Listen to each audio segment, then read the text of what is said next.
What's up, crypto junkies? It's Jay, and welcome to a comprehensive coin review on Legolas exchange. Legolas is an exchange that also has a public ICO coming up on February 1st. Now, before I go ahead and get started and dive into the nuts and bolts of this, I want to note that this is an actual paid review. This is something that we're going to start doing that's newer on the channel. I believe in this project. I love this project myself, and I'm very excited about it. So I'm going to give you the Cliff Note version of everything going on with this project, and then you'll be able to decide if you want to stick around for my more lengthy, more involved review, which is about 38 minutes long, okay? If you don't have the time, here's what we're talking about.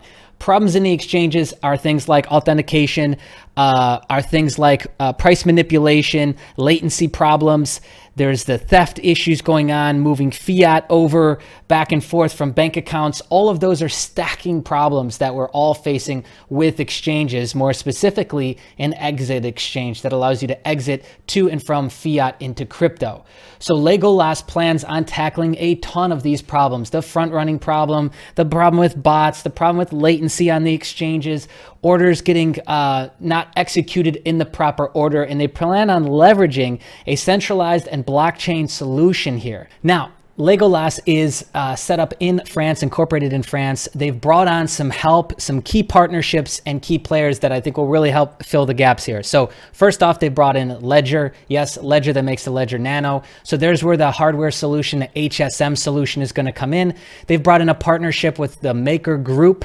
Maker represents or is part of Merrill Lynch in some sort of way. And so the in and out, the fiat in and out withdrawal deposit piece, the exit piece of the exchange, well, we can assume some sort of white labeling or whitelisting going on there, so bank accounts aren't getting shut down, especially with larger fiat deposits and withdrawals. That is a big one right there. They've also brought in an outside accountant firm called KPMG, and they have Field Fisher as their corporate lawyer, which is a pretty big lawyer group as well.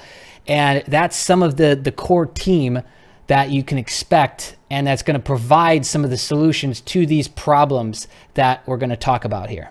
They also are going to do a similar tactic that we've seen with Binance or BNB, and all of the fees on the whole exchange will be done through the LGO token. They're also going to be burning a certain amount of tokens per month. They're going to be burning 25% that they collect in the transaction fee. They're going to have a 5% bonus pool if you hold on to your LGO tokens for 2 years. And we can assume that this coin we can park some money into for a while. We can hold this for a while because it will have a similar trajectory that we've seen with Binance. If we continue to burn coins, but yet that's the only way that you pay transaction fees on the exchange, and the exchange takes off, which it will because of the technology behind it, then the value of the LGO token will go up, just like we've seen with Binance. I'm very bullish on Binance for 2018. The coin itself, I think, is going to do extremely well. They have over 5 million users now. I see Legolas being a huge competitor in 2018. So now public round 2 ICO is coming up on February 2nd, okay? You can read all about it on the site here. There'll be a link underneath the video. If you've already heard enough and you just want to go check it out for yourself, then just go ahead underneath the video. There'll be the link legolas.exchange, and you'll be able to check out the white paper for yourself. It's a very detailed white paper with a perfect blend of geek speak and great marketing framing and just great positioning of how they're explaining everything. They beautifully outline the current problems that we're all facing in the cryptocurrency market, and they break down how they're going to make it different, how they're going to use new technology that most people don't even know exists, multi-sig approach, transparent order book, as well as they're going to provide you with portfolio analysis tools. They're going to provide you with full CSV files for your trade history to be able to give to your tax consultants. I mean, all the things that were like, wow, why is that not in an exchange?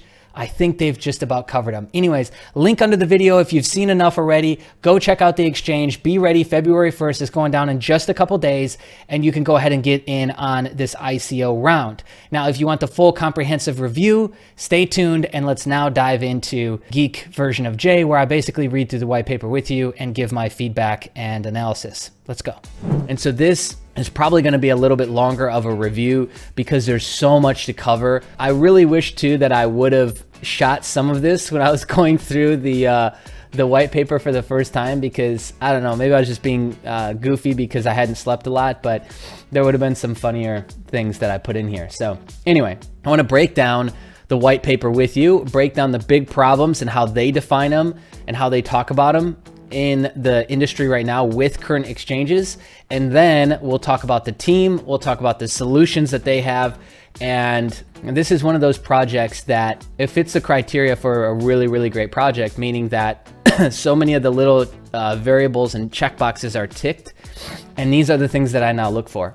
I'm now more scrutinous than ever, because 2018 I know will be the year of really strict regulation on exchanges. 2018 I know will also be the year for an absolute ton of ICOs. Okay, so let's dive in. Existing crypto exchanges, some of the problems that they have: lack of security. Mt. Gox is probably the best case of this and best example. They lost 750,000 of its customers' Bitcoins. When was that? Back in 2000 something. But Mt. Gox is a great example of lack of security problem. And basically, we don't know still to this day what happened, but somebody was prosecuted and put in jail in Japan, if you remember. Weak authentication. So existing exchanges operate in a login password paradigm. Even though their verified account solutions exist, many traders have faced locked accounts, credential problems, and incorrect balances on their account. Furthermore, most financial institutions are set up in such a way that money managers serve as investment advisors to their investors and are required to follow dual signature rules, whereby administrator are signatory to all outside transactions. Existing two-factor authentication policies are a step in the right direction, but do not satisfy the actual overall problem. So what they plan on doing is a multi-sig approach. Also, too, they've got a ton of actual outside links to resources, which we'll go through. I thought there was one actually right here in this first bit, but maybe not. I think it's in when they start laying out their solutions. Okay, so the first problem is two-factor authentication. Google authentication isn't the strongest. Just typical username, password obviously is hackable, right? Next, no deposit security or recourse. An obvious drawback to most existing exchanges is that they create their own rules and require a large degree of trust from investors and traders. Running contrary to many principles of trustless applications, traders who deposit cryptocurrencies and digital assets on exchanges may have no recourse should the exchange choose to change the rules, keep some Bitcoins locked for some reason or another, or even disappear altogether. Again, if there's no transparency in the order books in the deposit withdrawal transaction side of things, there is really no recourse, okay? They plan on doing something there too. Next, I already talked about this in a general roundabout way, but large fiat transactions are hard. There's only a handful of crypto exchanges in the world right now that accept real fiat deposits and withdrawals. All of them have the following attributes, okay? Lengthy onboarding process, high fees, delays up to a week or more for buying Bitcoins with fiat, in conjunction with an unknown and sometimes evidently unfair execution price. Fiat transactions are also constrained to a certain amount, ranging from a few thousand to a few tens of thousands of dollars per 24-hour period. Coinbase can be much worse than that. And in addition to these problems, withdrawing fiats to a bank account from a crypto exchange is also challenging, with most banks and financial institutions questioning the wires, often rejecting them, and even closing customers' bank accounts. These things are very real. Check out YouTube. There's plenty of people talking about their Chase, Bank of America accounts being locked down because they saw that there was a withdrawal from Bitcoin in your Coinbase to your bank account, okay? Price manipulation. This is what's called front running. I actually didn't know this was the term for it, but it is essentially an unethical practice of broker trading an equity in his personal account based on an advanced knowledge of pending orders from the brokerage firm or from clients, thus allowing him to profit from the knowledge. In other words, front running is a practice that consists in placing orders before someone else based on previous knowledge, okay? So one way they plan on combating that is with FINRA, Financial Industry Regulator Authority, regulates front running within the traditional financial market. They're planning on integrating into that with Legolas, spoiler alert. We'll get more into that in just a second. But the biggest example of this is really the 2016 HSBC scandal. I didn't know about this until about a week ago. There's a new Netflix series coming out, and they started talking about HSBC, and I was like, wait a second, I don't remember this. And I Googled around and actually found out about this. But essentially, it can happen in crypto exchanges due to the following thing can occur, okay? Crypto exchanges are best positioned to profit from front-running practices. They can also insert their own buy orders before a trader's large buy order and sell the bought asset right after the trader's order is executed, meaning that the other trader will pay a higher fee. This is due to many things, okay? It could be due to how close they are to the data center, meaning that they have this inside knowledge, and so they know internet speed comes into play, and also previous knowledge. We can see in the order books these things coming through, and we can somehow snipe that, okay? I don't think this is really well known, but it's definitely well known within the shark community. I don't think whales really focus on this either, but sharks definitely do. Let's talk about a current solution that's out there, which is called order pools, okay? Now, I didn't fully understand what this was, but there are a few exchanges that do it, and this would explain why I don't know, is because Kraken Exchange uses it. I've never actually traded on Kraken because I've never liked it. A little buggy, a little slow, and so I never really got into it, and I have very little experience with that exchange. Kraken is especially exposed to front running. So you can find plenty of stories going on, Bitcoin Talk and Reddit about this. Okay, so the next thing is no transparent price formulation. The issues mentioned above are major obstacles to transparent price evaluation and consequently the creation of financial products like ETFs. ETFs aren't going to come in until we have an exchange like what Legolas exchange is presenting to us. And so I think this is an amazing solution to the current problem. Okay, so let's see if I can grab the most relevant piece here. So on March 10th, 2017, the US Securities and Exchange Commission denied a request, denied a request to list what would have been the very first US exchange traded fiat, the first U.S. exchange-traded fund built to track Bitcoin. In the statement, the SEC stated the commission is disproving this proposed rule change because it does not find the proposal to be consistent with Section 6b-5 of the Exchange Act, which requires, among other things, the rules of a national securities exchange be designed to prevent fraudulent and manipulative acts and practices and to protect the investors and the public interest. If we were to jump forward and let's say all the exchanges acted like Legolas with what I'm about to talk about, that could become a real thing, okay? Lack of transparency. Most crypto exchanges don't provide any reports and are never audited by independent authorities. Moreover, the financial audit process has traditionally been opaque, operating in a black box environment with only a pass or fail judgment rendered by the auditor on an annual basis. A number of initiatives are underway internationally aiming to increase transparency of the audit process. However, Legolas Exchange believes that the only official means to reporting rests with technologies making every exchange operation traceable to the public domain. They've got some very interesting stuff on how they're going to do this. We're going to get more into that. Latency problems. This is what I already talked about. Unfair advantage that some people have based on internet speeds and closeness to the data center itself. Okay, so let's now start to talk about some of the solutions. This is where, like, the first time reading through this, my mind was kind of blown. Let's talk about, from a security standpoint, is that Legolas has partnerships with Makor Securities and Oscar Gruss and Ledger. Yes, the Ledger Nano, like we all know it. Wait a second. They're doing some very few but strategic partnerships for 2018. There's a few others that I noticed. They're in with Legolas. So we're going to come back to this. Let's jump down to section. Nope, that's about the venture. Where are you? Makor. Here we go. So what is Makor? The Makor Group is an international brokerage firm established in 2011 to provide financial security research and execution to institutional investors in cash equities, fixed income derivatives, and FX. With offices in New York, Chicago, London, Paris, Geneva, Gibraltar, Tel Aviv, and Singapore, and over 100 group employees, Makor offers its clients 24-hour global trading services, providing a single point of contact for more than 90 execution venues in cash equities only. Makor provides its clients with original and innovative trading ideas, specializing in risk arbitrage, special situations, relative value, and event-driven opportunities for clients of regular ranks within the top 3 of the Thomson Reuters Extel Risk Arb research surveys. Makor acts only as an agent and is therefore not susceptible to the various conflicts in the industry. Makor takes no proprietary positions and as such act wholly and exclusively for the benefit of the client. They are big, okay? One of the biggest, if not the biggest. Maker Capital. So you can go and search this out if you have no idea. Oscar Gruss is the other one that I was just talking about, which has been around for a really long time. What, 1918? Originally in Poland, First World War that got started in. Let's talk about them for a sec, right? Do they have a profile in here? No, they don't. So you can check out the history on Maker or Oscar Gruss just by doing a quick little googly search. We covered Maker Securities, Oscar Gruss, and Ledger. So here's what they're going to do. Custody of clients' fiat deposits. A regulated broker, Maker, has existing custodian relationships with most global banks such as Merrill Lynch. Legolas and Maker will custody Legos exchange clients at a major global bank. I have no idea why they worded it like that. It doesn't actually make sense.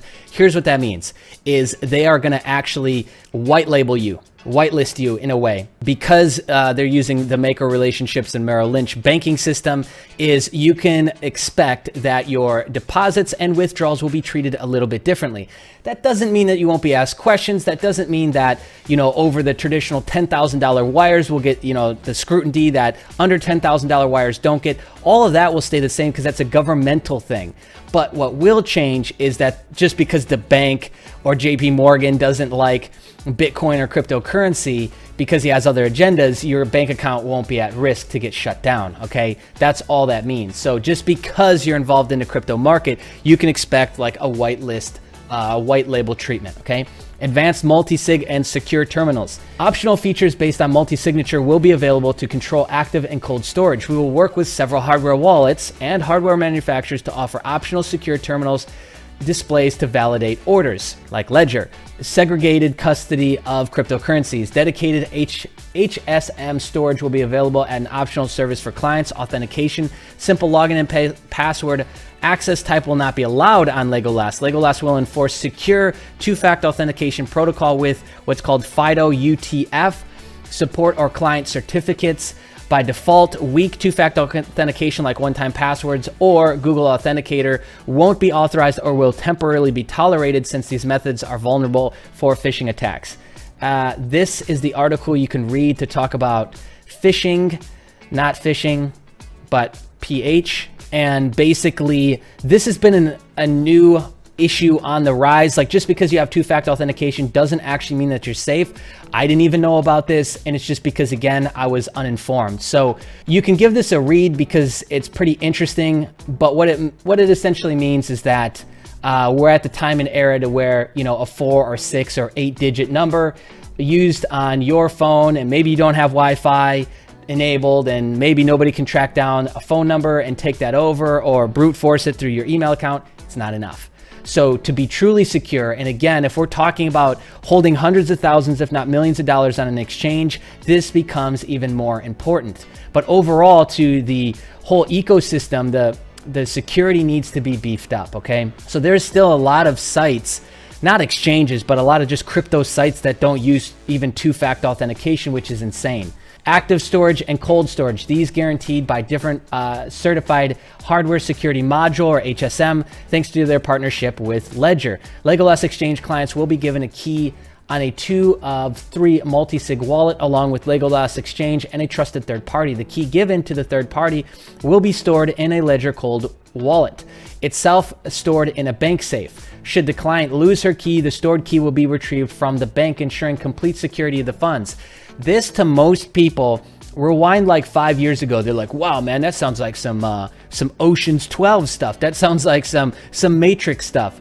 But essentially, this is just becoming the way of the world. It is much easier to conduct some other sort of warfare. So understand that the barrier of entry to actually hack and steal on the internet is much lower than trying to do some other form of malicious intent towards somebody. So it is on the lower end of required skills, barrier of entry, time, all those things. This is why it's like the whole world needs to take a step up. We need to level up. An exchange like this is really inviting us all to do it. At first, it'll probably seem hard, difficult, oh my gosh, so much to track, manage, etc. But in the long run, it'll be the best thing that we can all do to ensure safety of our assets, okay? Tailor-made solutions for customers with special requirements imposed by law or by pre-existing processes. Legolas will build dedicated access control. Again, very custom, very one-off. I'm sure that's a optional thing that will cost or require something above and beyond the additional the traditional service, okay? Secure Web Service is highly available, redundant, customized DDoS shield hosting solution with network and application level firewalls. Legolas will use secure HTTPS headers like HSTS to enforce TLS encryption. It'll stop XSS. This stuff is really hard to say fast. It'll stop XSS cross-scripting, X-frame attacks. So basically like trying to jump in on the transfer of data and inject something. I knew a little bit about this from before when we did affiliate marketing and we were doing digital product launching. None of the tools and stuff that we had access to were really this advanced, but we knew of XSS cross-scripting. We knew of obviously the importance of DDoS protection. A lot of people are used to just the run-of-the-mill solutions that exist out there like Cloudflare, but with an exchange like this and the level of attack that they need to go up against, they will actually need a custom solution, which I looked into what they're doing, and we'll get into that in just a second, but it's good. Secure company policies, strict role-based and attribute-based access control rules, no all-in-one person privileged account, no direct access to assets, private keys are securely stored in HSM, inside securely guarded and distributed hosting provider facilities. This is great from an internal company standpoint. Security audits and certifications. This is also another big point. Unbiased, zero-knowledge order encryption is done through keys provided by CERT Europe PKI on blockchain services. We are planning on passing regular external audits and to obtain security certifications delivered by ANSI or ANSSI, okay? ANSSI, let me look at that. You can also look at the certification. Let's translate that. I gotta say yes. 30 minutes, yes. All right, so CERT Europe. Ensure compliance, rely on CERT Europe, a qualified trust services provider compliant with EIDAS regulatory requirements, protect and secure, boost your business. Yeah, this is one of many layers that they'll probably need. And I like the fact that they've gone to such extent, okay? So the certification that they're talking about, the ANSSI certification, this is the National Agency for Information Security, System Security. The certification is the attestation of the robustness of a product based on a conformity analysis and penetration test carried out by a third-party evaluator under the authority of the ANSSI, according to a diagram and a repository adapted to security needs, users, and taking into account technological developments. This basically means that they pass a massive test to be certified, meaning that they've gone through all of the hard work to dot the I's and cross the T's. See, this is Euro-based and based out of France, but I don't think there's a single exchange that is actually ANSSI certified, which is pretty big, okay? All right, so let's close that out. You can read into more of that. The white paper is linked to all of this, which is pretty exciting. All right, so let's get into some of the actual solutions that they've got, okay? Legolas Exchange clients will be able to deposit and withdraw both fiat currencies and cryptocurrencies. Legolas Exchange and Maker will create a reliable, scalable, and secure deposit and withdrawal system, as I mentioned before. Front-running proof. All right, so here's some of the things that they're doing, which it took me a couple read-throughs to actually understand what they're talking about. Is the front running, the way that they're going to combat that is that Legolas protocol uses blockchain properties to determine the position of a given order in the order queue. To achieve this, a user's order is first encrypted and then sent to the blockchain. Once a block is confirmed, the order sequence is engraved into the blockchain. At this point, it becomes impossible to insert an order into the order queue, and the private key corresponding to the public key used to encrypt the order is published in the blockchain. Thus, temporality of the orders is strictly respected and the possibility of front running is neutralized. Legolas Exchange is the first demonstrably fair exchange and is wholly in compliance with financial standards regulatory regarding transparency. In addition to all operations done, orders, transactions, withdrawals, and deposits are engraved in the blockchain. Cryptocurrency deposits and withdrawals are recorded in the respective blockchain. Thanks to our privileged partnership with Maker, all fiat deposits and withdrawals are communicated to and from Maker using the Bitcoin blockchain, in addition to being recorded in Maker's existing books and records. Legolas Exchange's platform is designed to be completely auditable by regulators and can provide proof of reserve and audit reports in real time. This is beautiful. And I understand this scares a lot of people because a lot of people are in crypto thinking that it should be completely anonymous. I think there is a middle ground that we have to meet at, which is where we need transparency and auditing happening on the exchange process, which then opens up you and your actions to be auditable as well, trackable, traceable, etc. I don't see that as a bad thing, okay? Level playing field with the latency. This is the big one that I wanted to talk about. So here's the really long explanation of it, and then I'll shortify it for you, okay? The very short delay necessary for validating a block can be perceived at first as a limitation when in fact it adds fairness to the trading process. Indeed, a block behaves like a pool, randomly ordering all transactions done during the validation time. Therefore, traders using a fast internet connection or those who are closer to the exchange data center don't have an advantage over traders with slower connections or who are located further away. The race against the clock is mainly used to practice front running. It becomes less relevant on Legolas Exchange where it's neutralized. However, Legolas Exchange platform is blockchain agnostic, and beyond classic networks like Bitcoin and Ethereum, it can be plugged into the latest blockchains, reaching several 100,000 transactions per second. So the protocol itself is a semi-decentralized order matching protocol. So incoming orders and transactions are encrypted, timestamped, and stored in a blockchain, while orders matching is made off-chain. The decentralization of orders and transactions information allows the transparent price formation, transaction auditability, and zero front running. Centralization of order pooling and order matching leads to efficiency, scalability, bypassing current blockchain limitations. So it's got centralization and decentralization protocol involved, okay?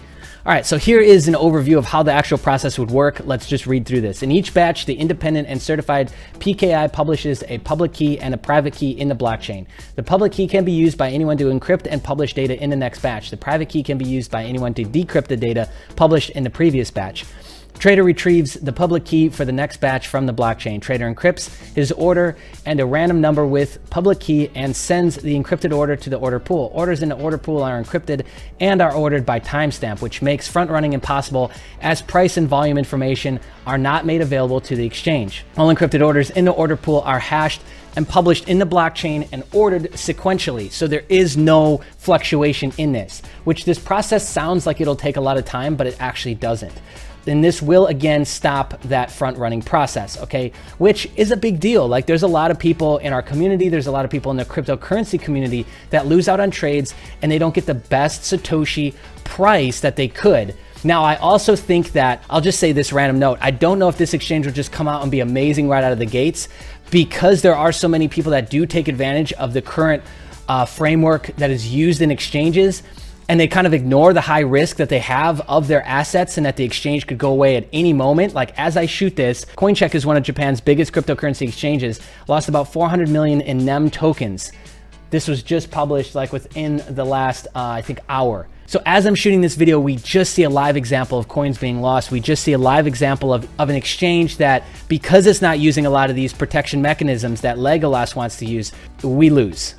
We, the traders, lose. We, the investors, lose, okay? I'm not sure if this will immediately take off, but I do know that in the long run, this will become the new standard. In long run, meaning 3, 4, 6 months, this will become the new standard because it kind of has to, okay?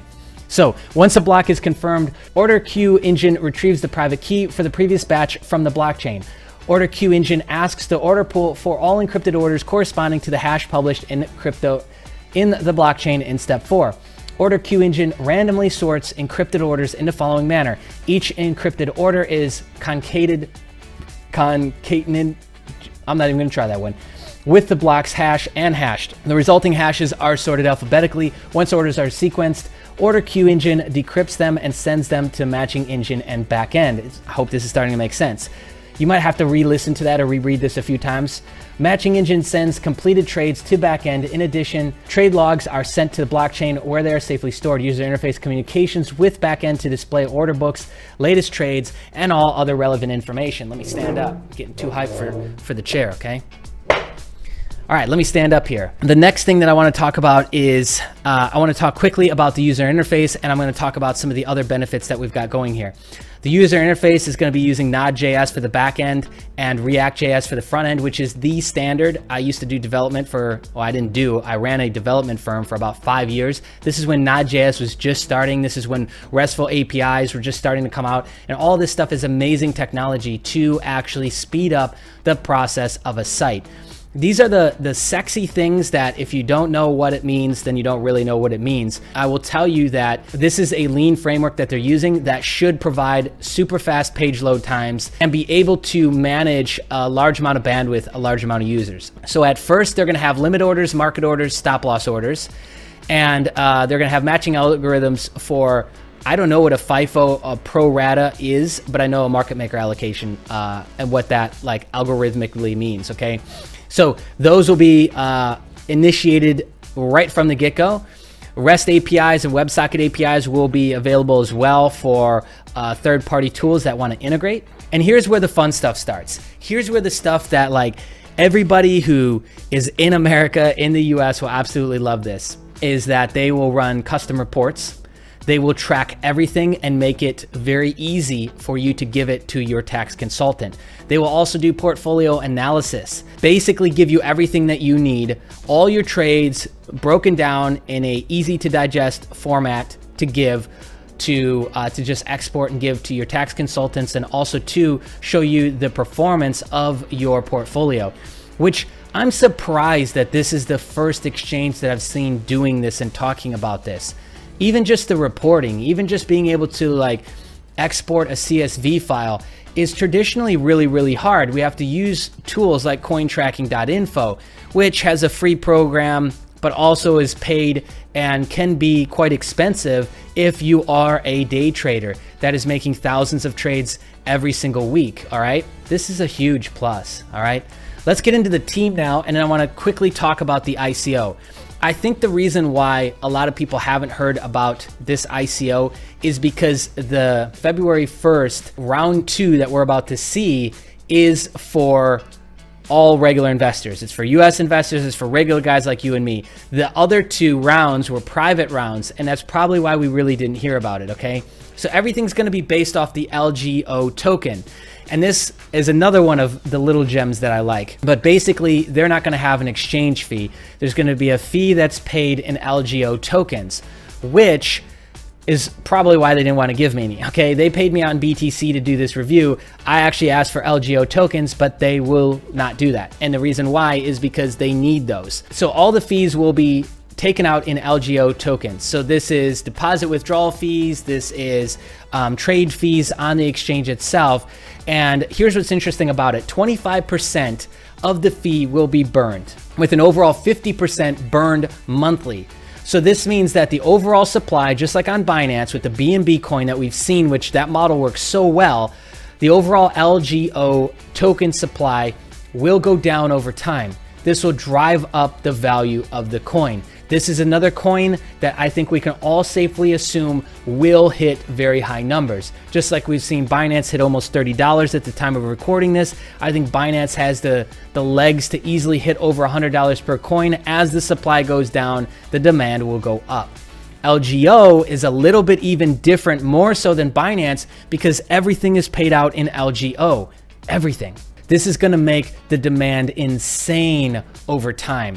They're also giving a 5% pool, cashback pool for people who, investors who hold onto the coin for 2 years. All these things just bake in long term. This is a project that I'm excited about right now. I don't know if it'll just like come out of the gates and be like, boom, insane numbers like Binance did. But I see, as long as they are actively engaging in marketing, I see them getting insane numbers and traction over that first 6 to 12 months and becoming one of the largest exchanges in the world. The reason why is because the exchange, as long as it's buttery smooth, and the actual process that they're using to ensure transparency in the order books, which everything will be logged and posted on the blockchain, that can be looked at later and can be tracked back later, which currently doesn't exist. That is a big piece. What they're doing with the internal coin structuring, what they're doing with some of the bonuses that they're providing for early investors that have gotten in and held on to the coin for 2 years is exciting.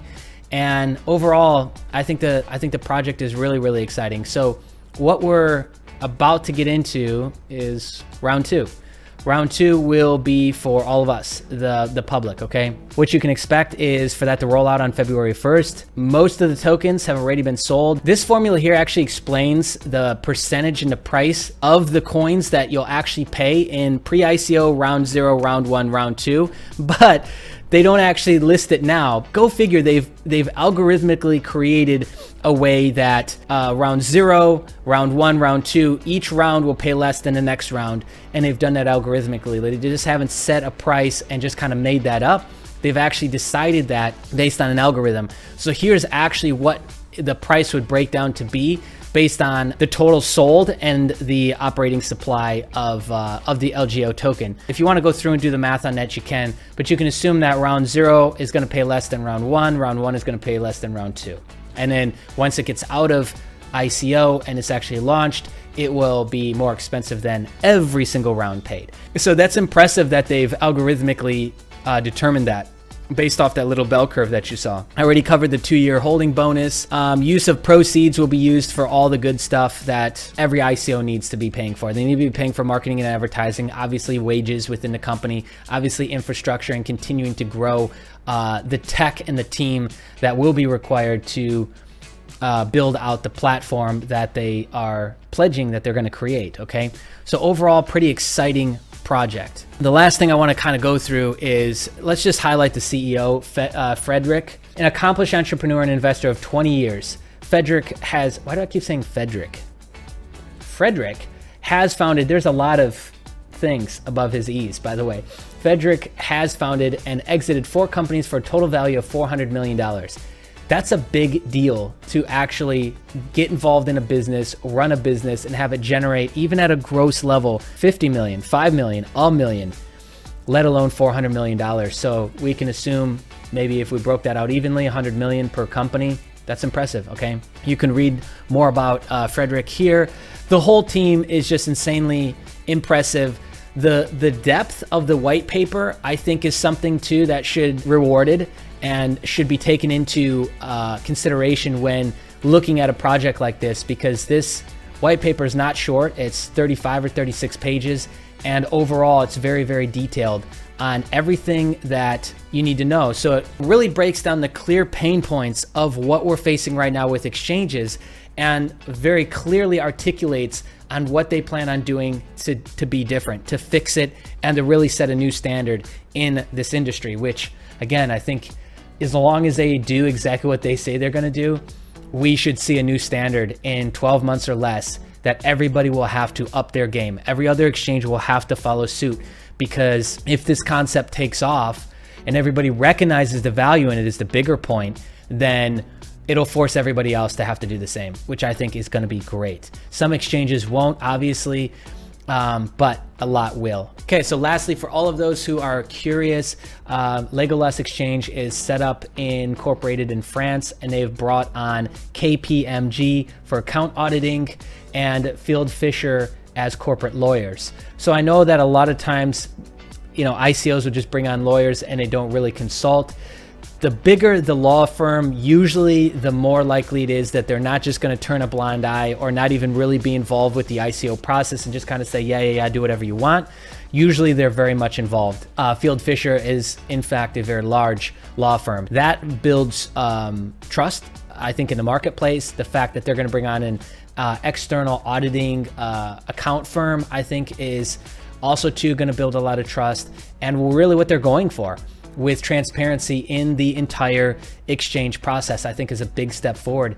And like I've been saying, it really can turn into something that becomes a new industry standard. I guess we'll have to see. So if you want to get involved in this project, if you want to support it in any way, you can get more information underneath this video, as well as you can get a link to go and sign up for the February 1st public ICO round 2 and get involved in that, pledge up your dollars and support this project. That's entirely up to you. If you like this video, if you like what we're doing, go ahead and subscribe to the channel, hit the bell notification. So you basically tell YouTube, yes, you want to get an email when we upload fresh content or go live. You'll get a notification as well. If you haven't joined the Discord chat or followed us on Twitter, those links will also be underneath the video. Thank you so much for tuning into this very long-winded review. Hopefully very, very educational and inspiring for you to start to get involved with more of these projects that I think are taking us in the right direction as a community. See you in the next video. Bye.